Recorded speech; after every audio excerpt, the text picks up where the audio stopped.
L'échangeur pour la métropole, c'était véritablement une contribution importante à l'attractivité du territoire. À l'échelle du département, on a vraiment un aménagement autoroutier qui va décongestionner toute une partie du nord de l'agglomération orléanaise.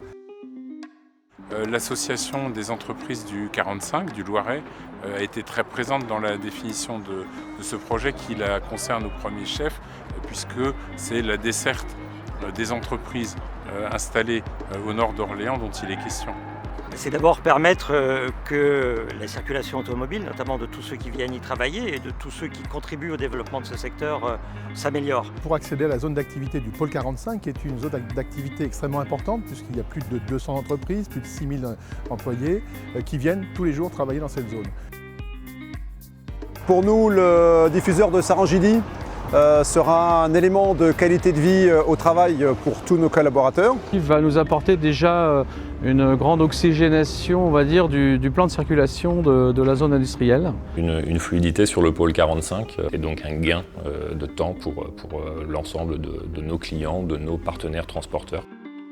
Ça va pérenniser surtout les activités du pôle 45 parce que plus de maillage. Le nouvel échangeur devrait nous permettre d'accentuer notre visibilité et notre accessibilité. C'est de la continuité d'activité qui est un élément d'assurance pour nos clients.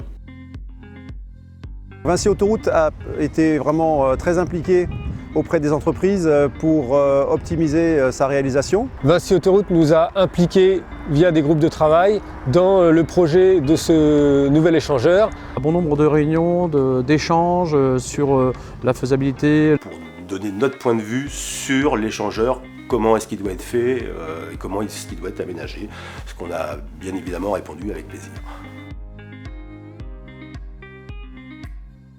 Et la cerise sur le gâteau, ça sera l'optimisation du bilan carbone de nos entreprises et des prestataires qui travaillent avec nous.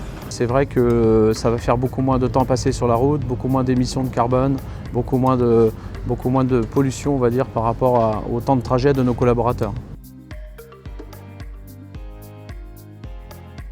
Dans notre pays, 9 déplacements sur 10 empruntent la route et donc il est important pour décarboner les transports de décarboner la route.